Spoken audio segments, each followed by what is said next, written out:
عثمانی سلطنت کا دور 1288 عیسوی سے 1326 عیسوی تک۔ دراصل ہلاکو خان کے زمانے میں جب بغداد پر منگولوں نے قبضہ کیا تو اس کے کچھ سالوں بعد ان کی ایک فوج نے اناطولیہ پر قبضہ کر لیا، جس کے بعد وہ انکارا شہر کے قریب پہنچ جاتے ہیں، جہاں ان کا مقابلہ قونیا کے سلجوقی سلطان علاء الدین قیقباد سے ہوتا ہے۔ اسی دوران خانہ بدوش ترکوں کے ایک سموہ کا وہاں سے گزر ہوتا ہے۔ اس سموہ کا سردار ارطغرل تھا۔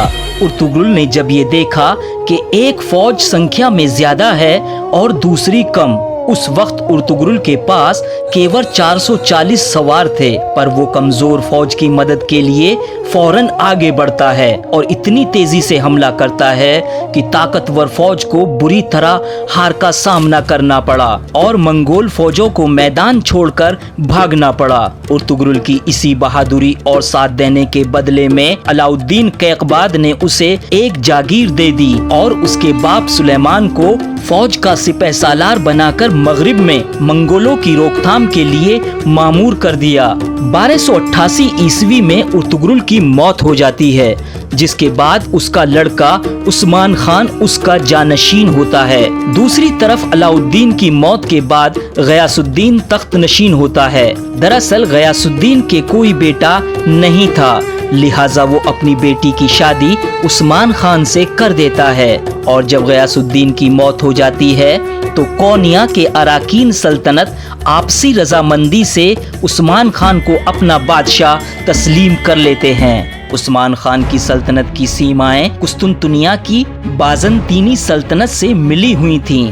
بازنطینی قلعےدار عثمان خان کی جاگیر پر برابر حملے کرتے رہتے تھے، جس کی وجہ سے دونوں کے بیچ لڑائیاں شروع ہو گئیں۔ عثمان خان نے ان تمام لڑائیوں میں بہت بہادری اور عقل مندی کا ثبوت پیش کیا، اور اس کے چلتے اس نے بہت سے علاقے جیت لیے، جن میں بروسا کا شہر بھی شامل ہے۔ بروسا کی جیت کے بعد 1326 عیسوی میں عثمان خان اس دنیا کو الوداع کہہ دیتا ہے۔ عثمان خان ایک بہت عقل مند اور بہادر حکمران تھا، عوام کے ساتھ عدل و انصاف کرتا تھا۔ اس نے اپنی زندگی بڑی سادگی سے گزاری۔ اس نے کبھی خزانہ بھرنے کی کوشش نہیں کی۔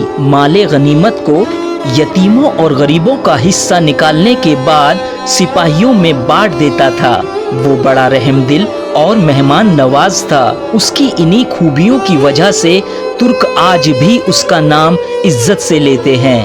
یہی نہیں بلکہ اس کے بعد یہ رسم چل پڑی کہ جب بھی کوئی بادشاہ گدی پر بیٹھتا تو عثمان کی تلوار اس کی کمر سے باندھی جاتی، اور ساتھ میں یہ دعا بھی کی جاتی تھی کہ خدا اس میں عثمان جیسی خوبیاں پیدا کر دے۔ عثمان کے بعد اس کے اترادھکاریوں میں بڑے بڑے بادشاہ ہوئے، جنہوں نے اس کے سپنے کو سچا کر دکھایا۔ اسلامی اتہاس میں کسی خاندان کی حکومت اتنے لمبے وقت تک نہیں رہی جتنی عثمانی خاندان کی رہی، اور نہ ہی کسی خاندان میں عثمانی خاندان کے برابر قابل حکمران ہوئے۔ ان بادشاہوں کی فہرست بہت لمبی ہے، اسی لیے ہم کیول کچھ مشہور بادشاہوں کا ہی ذکر کریں گے۔